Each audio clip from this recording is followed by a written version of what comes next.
président de la République, Alassane Ouattara, est à New York où il participe à la 69e session des Assemblées générales des Nations Unies. En marge de cette rencontre, le chef de l'État a pris part aujourd'hui à une conférence sur le dividende démographique. Le lancement officiel du deuxième passage des journées nationales de vaccination contre la poliomyélite a eu lieu ce lundi dans le village de Toutoubré, dans la sous-préfecture de Gagnoa. Nous en parlerons dans ce journal. C'est parti pour l'opération Pays propre. Elle a démarré aujourd'hui dans la commune de Cocody. Cette vaste opération de déguerpissement est menée par le ministère de l'Environnement, de la Salubrité urbaine et du Développement durable. Bonsoir et merci de suivre ce 23h. Le président de la République, Alassane Ouattara, séjourne en ce moment à New York où il prend part à la 69e session des Assemblées générales des Nations Unies. En marge de cette rencontre, le chef de l'État et ses pairs du Niger et du Tchad ont été conviés ce lundi à un conclave sur le dividende démographique. C'est une initiative conjointe de la Banque mondiale et du FENUAP. Jérôme Kofi Aboulin. Il s'agit d'une rencontre de haut niveau des chefs d'État du Sahel, conjointement initiée par la Banque mondiale et le FENUAP. Une rencontre consacrée aux dividendes démographiques dans le Sahel. Le président Alassane Ouattara, invité à y prendre part, a dans son intervention évoqué la question tout en insistant sur la gratuité de l'école à rendre obligatoire en Côte d'Ivoire dès l'âge de 6 jusqu'à 16 ans. Comme prévu dans son programme de gouvernement. Nous avons décidé que dès l'année prochaine, l'école deviendra obligatoire, à partir de 6 ans, et si possible gratuite jusqu'à l'âge de 16 ans. Ce sera donc bien sûr un élément qui demande beaucoup de ressources et nous avons d'ailleurs une rencontre avec l'ancien Premier ministre Gordon Brown qui s'est chargé de ce département ici même aux Nations Unies pour faire part de notre programme. Et tout ce que cela demande comme salle de classe, équipement, etc. pour la Côte d'Ivoire. Donc je voudrais insister sur le fait que la santé de la jeune fille, l'éducation de la jeune fille sont au cœur en fait de ce processus. Si la jeune fille est éduquée, si la jeune fille est en bonne santé, si la jeune fille sait comment se protéger, ceci nous amènera donc à avoir de meilleurs résultats en matière de dividendes démographiques. On entend par dividende démographique la croissance économique résultant de l'évolution de la pyramide des âges d'un pays. Il survient lorsque la baisse du taux de natalité entraîne des changements dans la distribution par âge d'une population, ce qui signifie que moins d'investissements sont nécessaires pour répondre aux besoins des groupes les plus jeunes et que les adultes sont relativement plus nombreux dans la population. Un phénomène qui, comme on le voit, crée une opportunité de croissance économique. Le président de la République a aussi échangé aujourd'hui avec des membres de la Fondation Soros. Ce groupe œuvre pour la promotion de la démographie. Nous restons avec Jérôme Kofi Aboulin. Pour le président de la République, Alassane Ouattara, c'est une visite rendue à un ami de longue date, se connaissant depuis 1999. C'est aussi une occasion de solliciter l'appui de la Fondation Soros à la réalisation de projets, notamment en ce qui concerne la scolarisation des jeunes filles. Nous avons échangé sur les possibilités pour la Fondation Soros de s'impliquer davantage. Déjà, la Fondation participe au laboratoire pharmacie de la santé publique en nous octroyant un don donc d'$1 million par an en médicaments. Je lui ai dit que nous avons besoin de soutien également pour les mesures contre la fièvre Ebola. Et aussi, surtout, j'ai insisté sur la nécessité de nous aider à créer des collèges de jeunes filles pour protéger les jeunes filles dans chacun des districts en Côte d'Ivoire. Et c'est un projet qui l'intéresse parce que si nous arrivons à donner une meilleure éducation à nos jeunes filles, les garder dans leur milieu, cela les protégerait et leur permettrait d'aller le plus loin possible dans leur perspective d'avenir. La structure Open Society Foundations est un réseau de fondations créé en 1993 par George Soros. Il a pour objectif de promouvoir la gouvernance démocratique, les droits de l'homme, les réformes légales, économiques et sociales. La partie Afrique de l'Ouest de la structure Soros est dénommée OSIWAR, entendez Open Society Institute for West Africa. Le président Alassane Ouattara en a été le premier président. En bref, et en image, Afreximbank est une banque africaine d'import-export. Elle installe une succursale régionale à Abidjan. La signature de l'accord de siège a eu lieu cet après-midi en présence du chef du gouvernement ivoirien Daniel Cablon-Duncan. Un mémorandum d'accord avec le gouvernement portant sur l'installation de cette succursale a été également signé. Selon Jean-Louis Ekra, le président de la banque, la succursale d'Abidjan a pour vocation de couvrir tout l'espace francophone. Yamoussoukro, la capitale politique ivoirienne, a accueilli en juin 1989 le Congrès international de la paix. Cette rencontre a permis d'introduire la culture de la paix dans l'esprit des hommes, d'où la création de la Fondation Félix Houphouët-Boigny. 25 ans après, quel bilan? Des experts internationaux réfléchissent à cette question à la faveur d'une rencontre présidée par le Premier ministre Daniel Cablon-Duncan. Léon Brou. Des organisations internationales de promotion de la paix, l'UNESCO et l'Union africaine de retour aux côtés des autorités ivoiriennes à Yamoussoukro, 25 ans après le Congrès international de la paix.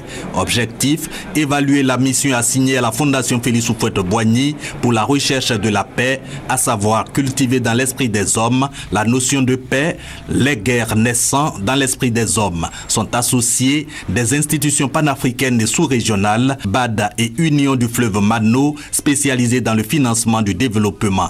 Pour tous, promouvoir la paix, c'est asseoir les conditions durables du développement face aux récurrents conflits, crises et menaces terroristes, une situation qui conforte l'actuel premier responsable de la Fondation, Félix Houphouët-Boigny, dans sa proposition de renforcer dans la poursuite la culture de la paix. C'est en faisant de la paix la plus haute valeur humaine que les hommes pourront bâtir une civilisation universelle plus humaine, plus juste, plus fraternelle, au lieu de sombrer dans la barbarie. Hommes et femmes réunis dans un même élan de volonté et de coopération peuvent le réaliser. Message bien perçu par le président. Là, dira le Premier ministre, Daniel Cablon-Duncan promet qu'en plus d'accroître ses efforts en faveur de la paix, le gouvernement va davantage soutenir les initiatives de réconciliation, de cohésion sociale et de vivre ensemble. Il nous faut, par des progrès économiques soutenus et inclusifs, travailler activement à l'atténuation de la pauvreté dans nos communautés et dans nos pays. Car au nombre des causes des violences et des conflits se trouve la pauvreté, voire l'extrême pauvreté, fortement aggravée par le chômage. Par ailleurs, nous devons renforcer la promotion et l'approfondissement de la démocratie dans nos pays respectifs, avec pour corollaire la construction d'institutions fortes. Objectif, consolider l'héritage de paix légué à la nation ivoire par son fondateur, le président Félix Houphouët-Boigny, héritage pour lequel hommage a été rendu à l'illustre disparu et au professeur Joachim Boni, ex-gestionnaire de la Fondation Félix Houphouët-Boigny. Le monde entier a célébré hier la journée internationale de la paix. Elle a été instituée par l'ONU tous les 21 septembre. En Côte d'Ivoire, une rencontre dédiée à la paix s'est tenue à Boisseau. Elle a été organisée par l'ONG Agir pour la paix et le bien-être. Herman Yamia. Comment pouvons-nous chacun contribuer à bâtir la paix en Côte d'Ivoire pour nous-mêmes, nos enfants et nos petits-enfants? La question a rassemblé à la salle des fêtes de la commune d'Aboisseau, autorités administratives, chefs de communautés religieuses et traditionnelles, ainsi que les cadres du Sud Komoué, à travers une méthodologie appelée l'art de la conversation qui compte. 3 heures durant, entre partage d'expériences sur la paix et sensibilisation, les participants ont identifié les conditions à la cohésion sociale avant de prendre des engagements. Ici, point n'est question de s'attarder sur la souffrance, mais plutôt mettre au premier plan ce qui permet d'aller de l'avant. Le préfet des régions du Sud Komoué s'est félicité pour la mobilisation des populations d'Aboisseau quand il s'agit de paix, avant de rappeler son importance dans la société. Nous venons de faire une mauvaise expérience, de troubles pendant une décennie, et on a compris que le président Houphouët avait raison de dire que le vrai bonheur, on l'apprécie lorsqu'on l'a perdu. C'est maintenant que nous avons apprécié, que les Ivoiriens apprécient maintenant ce que ça veut dire la paix. Cette conversation sur la paix est à l'initiative de l'ONG APB, Agir pour la paix et le bien-être. Une ONG qui, au dit de son président Kofi Amani, s'est donnée depuis 2011 pour objectif d'œuvrer pour la paix en Côte d'Ivoire. On n'a pas la paix pour un seul jour. C'est comme quelqu'un, il a mangé aujourd'hui, demain il doit manger, après demain il doit manger, et ainsi de suite. Et même plusieurs fois. La paix c'est quelque chose dans ce sens. Après les cadres, l'ONG AB a rencontré la notabilité du royaume d'Issanvi, toujours dans le cadre des conversations sur la paix. Des conversations comme celle d'Aboisseau, l'ONG en a organisé une vingtaine en Côte d'Ivoire. Notons que cette conversation sur la paix s'est tenue dans le cadre de la Journée internationale de la paix, instituée tous les 21 septembre par l'ONU. Rendons-nous à Toutoubré, dans la sous-préfecture de Gagnoa. Cette localité a abrité le lancement officiel du deuxième passage des Journées nationales de vaccination contre la poliomyélite. C'est aussi dans le village de Toutoubré qu'un agent vaccinateur a perdu la vie lors des premières campagnes de vaccination en juin dernier. Éric Goré, Serge Collier. Depuis juillet 2011, la Côte d'Ivoire n'a enregistré aucun cas de polio sauvage. Dans le district de Gagnoa, le dernier cas date de 2007. Le lancement du deuxième passage de la campagne de vaccination contre la poliomyélite dans le département de Gagnoa vient renforcer toutes ces actions de lutte pour éradiquer définitivement la polio. Le représentant du ministre de la Santé et de la lutte contre le sida a félicité les agents vaccinateurs, les invitant à poursuivre leurs efforts. 2018 a-t-il indiqué l'année butoir pour la certification de l'éradication de la poliomyélite et la Côte d'Ivoire n'est plus loin du but. Le deuxième passage des Journées nationales de vaccination contre la poliomyélite a débuté officiellement à Toutoubré dans la sous-préfecture de Gagnoa. Un hommage à Dassé Michel, agent vaccinateur décédé lors du premier passage de vaccination en juin dernier. La ministre de la Santé et de la lutte contre le sida, après avoir apporté la compassion du gouvernement à la famille, a décidé de prendre en charge la scolarité 2014-2015 des enfants de cet agent vaccinateur disparu dans l'exercice de ses fonctions. Le cancer est une grave maladie qui ronge, elle est même mortelle. Un congrès scientifique s'est tenu récemment pour une lutte plus intégrée en Afrique. On en parle avec Christelle Menon. C'est le deuxième congrès scientifique de la Société ivoirienne d'hématologie, oncologie, immunologie et transfusion sanguine, CIOTS. Au cœur des échanges, les anémies et les cancers, des pathologies dont l'incidence ne cesse de croître et dont la prise en charge gagnerait à être davantage améliorée. La CIOTS s'y est engagée depuis sa création en 2012. C'est très important pour la Côte d'Ivoire d'avoir une telle société qui réunit donc tous les spécialistes des maladies du sang et tous les spécialistes du cancer. On sait que ce sont des pathologies, ce sont des maladies, je dirais, qui ont un fort impact dans nos populations. Lutter contre les maladies cancéreuses, les maladies du sang et du système immunitaire en Côte d'Ivoire, en initiant et promouvant les activités de recherche et de soins médicaux. La CIOTS mise aussi sur la synergie des savoirs, une soixantaine de présentations et communications réalisées lors de ce congrès qui a réuni d'éminents spécialistes originaires d'Afrique et d'Occident.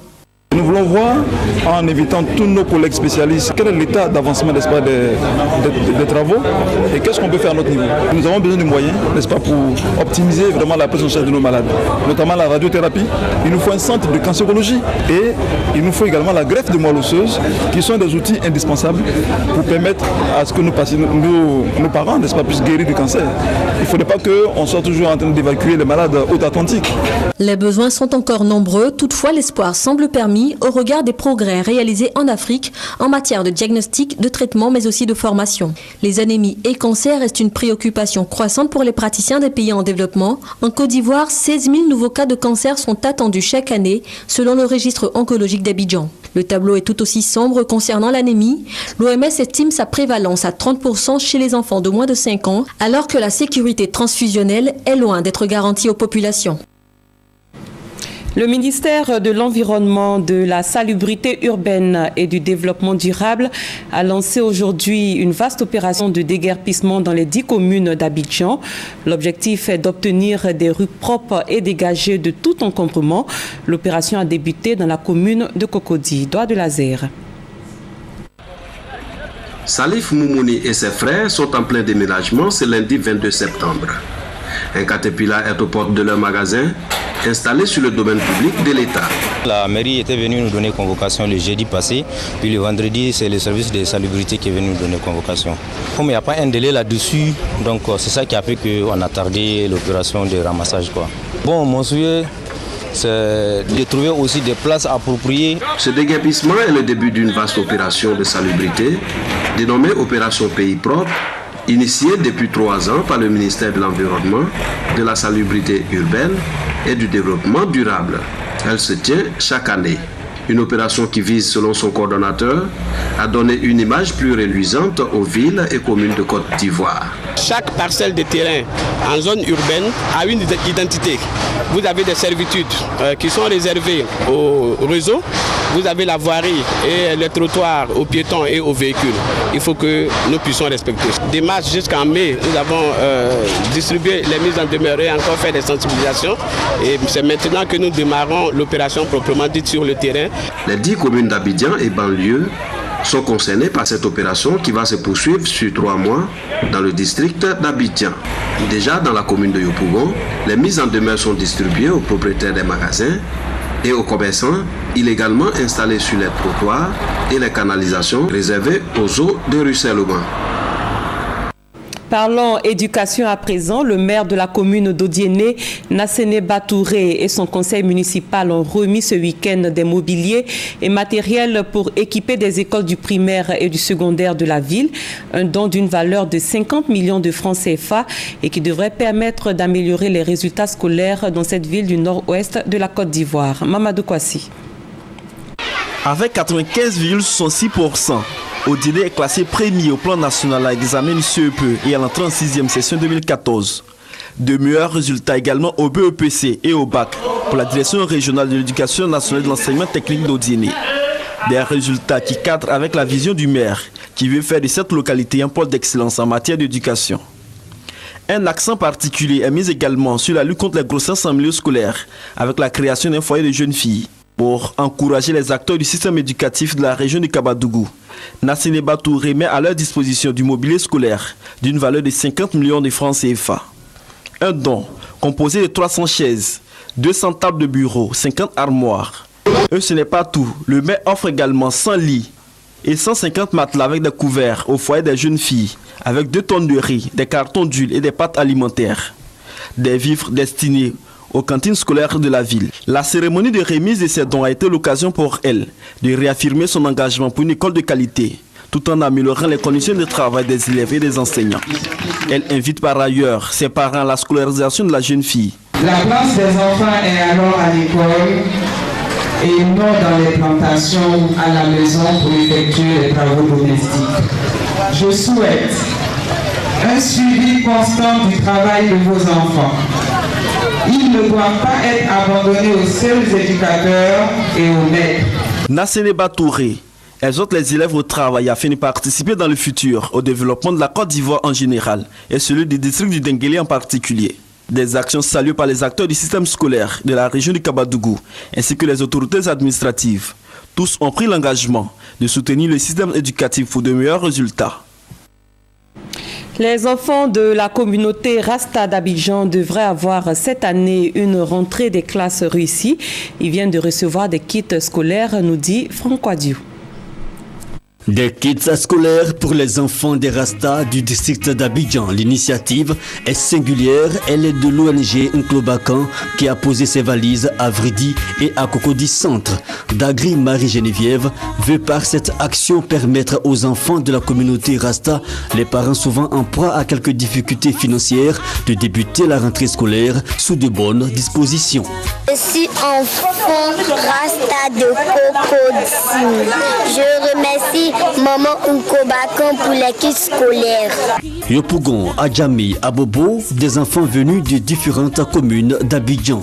Cette ONG entend poursuivre son action au sein de cette même communauté, en ligne de mire les fêtes de fin d'année. Le grand format de ce lundi s'intéresse à des enfants. Ils sont plus d'1 millier, ceux nés à partir de septembre 2002 dans les ex-zones centre, nord et ouest, ainsi que ceux qui sont nés pendant la crise post-électorale de 2010 et qui n'ont pu être déclarés à l'état civil. Pour leur permettre d'avoir un extrait d'acte de naissance, une ordonnance a été prise en 2011 et un décret en 2013. Les parents de ces enfants ont jusqu'à la fin de ce mois de septembre pour faire établir un extrait de naissance à leur leur progéniture. Quels sont les enjeux de cette loi? Quel bilan à quelques jours de la fin de l'opération? C'est un sujet grand format signé Michel Digri. Christian Boussou a 4 ans. Né en pleine crise post-électorale en 2011, ses parents n'ont pu le déclarer à l'état civil. Aujourd'hui, c'est chose faite avec l'assistance d'une ONG. Christian a désormais un extrait date de naissance grâce à la loi du 23 janvier 2013 relative à l'enregistrement de naissance survenu durant les années de crise en Côte d'Ivoire. Les naissances et les décès survenus pendant la période allant du 20 septembre 2002 au 31 juillet 2011 dans les ex-zones centre-nord-ouest et du 30 novembre 2010 au 31 juillet 2011 sur le reste du territoire national pourront être déclarés nonobstant l'expiration des délais légaux. C'est une aubaine qui vient pour satisfaire tous ceux qui n'ont pas eu la chance d'avoir des extraits pendant la période de crise. Parce que comme nous le savons, pendant la crise, chacun s'est déplacé pour aller se réfugier un peu ailleurs. Et les enfants qui n'ont pas pu être déclarés pendant cette période devaient revenir sur le lieu de naissance pour pouvoir établir un extrait. Si cette loi a permis aux parents de contourner la longue procédure pour l'obtention du jugement supplétif, elle a surtout contribué à éviter les risques d'apatridie. En dehors de cette loi, il y avait des délais légaux. Quand l'enfant est né, il y a 3 mois, 90 jours pour faire une déclaration. Passé ce délai, l'enfant n'a plus de papiers. Et donc cette loi-là permet de combler ce vide-là. Parce qu'après, il faut aller à la justice, faire une audience foraine pour avoir un jugement supplétif. Et on s'est dit que c'était donner des papiers aux gens. Non, c'est pour éviter que les gens ne soient apatrides. Apatride, c'est quelqu'un qu'aucun État ne reconnaît. Pour comprendre pourquoi cette loi concerne aussi les enfants nés dans les ex-zones centre, nord et ouest, remontons l'aiguille de l'horloge du temps jusqu'en 2008. Nous sommes dans le département de Mans. C'est dans un état critique que Dame Ko Awa est admise à l'hôpital général suite à un accouchement à domicile. En fait, aujourd'hui, là, c'est nous dépasser. Si nous, toujours, quand on a fait, c'est propre, c'est bon. On a fait beaucoup d'enfants au village. Et puis, les femmes, ils sont contents. Les accouchements à domicile dans ces zones étaient légion après le déclenchement de la crise en septembre 2002. Des milliers d'enfants nés avec l'aide des matrones n'ont pu être déclarés à l'état civil faute de certificat d'accouchement délivré par une sage-femme ou un médecin. En plus, l'état civil n'a pas fonctionné normalement dans cette partie du pays du fait de la guerre. Quand la guerre a éclaté, avec tout ce que chacun sait, d'abord la mairie était fermée. Et il était difficile de faire des déclarations. Donc il y a eu un groupe de jeunes qui s'est porté volontaire pour recevoir les déclarations. Mais c'était difficile. Plusieurs élèves dans ces zones n'avaient pas d'extrait date de naissance jusqu'en classe de CM2. Les statistiques de 2011-2012 au niveau de la circonscription de Mans 1 s'élèvent à 56% d'élèves qui n'avaient pas d'extrait de naissance, dont 32% au CM2. D'autres enfants moins chanceux n'ont pu être scolarisés faute d'extrait date de naissance. C'est le cas de la petite Koulibaly Nongodjouen dans le village de Ousogoula à 10 km de Séguéla. Quand nous sommes arrivés dans ce village-là, l'histoire de la petite fille m'a interpellée parce qu'elle est très intelligente. Or, elle n'allait même pas à l'école, mais elle faisait les mêmes choses que les élèves. Elle dansait, elle participait, elle était très dégoûtée, éveillée. Et au moment où le DJ demande dans quelle classe, tu es en quelle classe, elle ne parlait pas, elle a donné même dos au micro. Et puis les gens ont dit non, elle ne comprend pas français. Pourquoi elle ne comprend pas français? Parce qu'elle ne va pas à l'école. Et ça m'a fait très mal.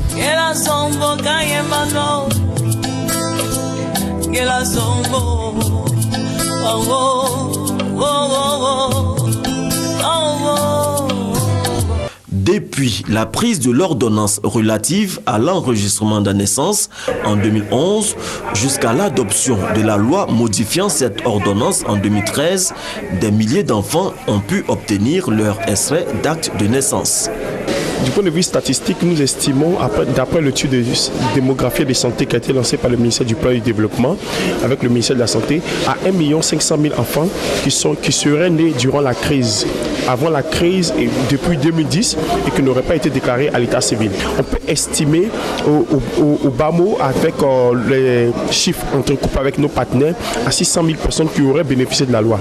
600 000 enfants sur 1 500 000 potentiels concernés, un résultat pas encore satisfaisant qui laisse planer le risque d'apatridie sur environ 900 000 enfants. Le président Henri Konan Bédié vient d'être fait homme de l'année.